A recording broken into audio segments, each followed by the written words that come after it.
அனைவருக்கும் வணக்கம். சற்று முன் வெளியான முக்கிய அறிவிப்பின்படி, தமிழகம் முழுவதும் அமலுக்கு வரக்கூடிய புதிய மாற்றங்கள் என்னென்ன என்பது பற்றிய மேலும் மத்திய மாநில அரசுகள் வெளியிட்டுள்ள முக்கியமான அறிவிப்புகள் என்னென்ன என்பதை பற்றி விரிவாக வீடியோல பார்க்குறோம். சரி, வீடியோவை கடைசி வரைக்கும் ஸ்கிப் பண்ணாம பாருங்க. வீடியோக்குள்ள போறதுக்கு முன்னாடி இந்த வீடியோக்கு லைக் பட்டனை பிரஸ் பண்ணிக்கோங்க.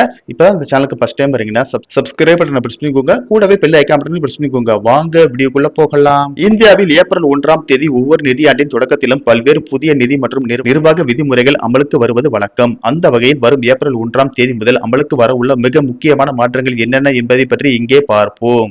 முதலாவதாக பான் கார்டு விண்ணப்ப செயல்முறையில் மாற்றங்கள்.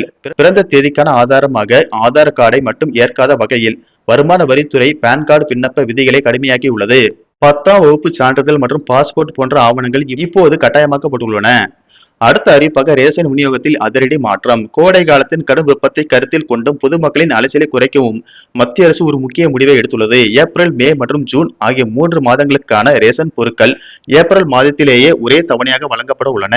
கோடை வெயிலில் முதியவர்கள் மற்றும் பெண்கள் நீண்ட வரிசையில் நிற்பதை தவிர்க்கவும் இந்திய உணவு கழக கிடங்களில் புதிய அறுவடை பொருட்களை சேமிக்க இடவசதி ஏற்படுத்தவும் இந்த நடவடிக்கை எடுக்கப்பட்டுள்ளது. உதாரணமாக, ஒரு நபருக்கு மாதம் 6 கிலோ அரிசி வழங்கப்படுகிறது என்றால் ஏப்ரல் மாதத்தில் அவர் மொத்தமாக 18 கிலோ அரிசியை பெற்றுக் கொள்ளலாம்.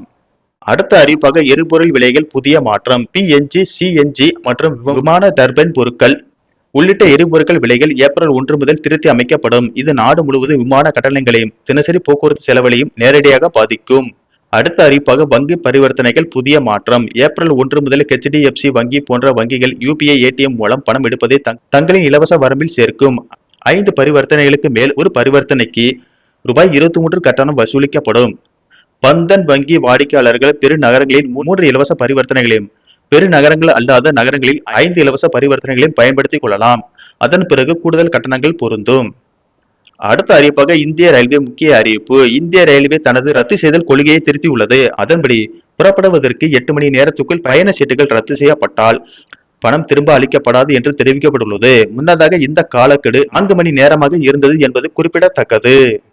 அடுத்த அறிவிப்பாக சொத்து வாங்குதல். இதுவரை 10 லட்சத்திற்கு மேல் சொத்து வாங்கினால் பான் கார்டு கட்டாயமாக இருந்தது. ஏப்ரல் 1 முதல் இந்த வரம்பு 20 லட்சமாக உயர்த்தப்படுகிறது. அதாவது 20 லட்சம் வரையிலான சொத்து பரிவர்த்தனைகளுக்கு பான் கார்டு சமர்ப்பிப்பது கட்டாயம் இல்லை. இது நடுத்தர வர்க்கத்தினர் மற்றும் கிராமப்புற மக்களுக்கு பெரிய நிம்மதியை தரும்.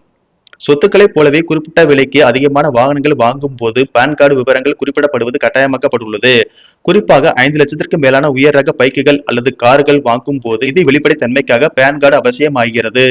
நன்றி வணக்கம்.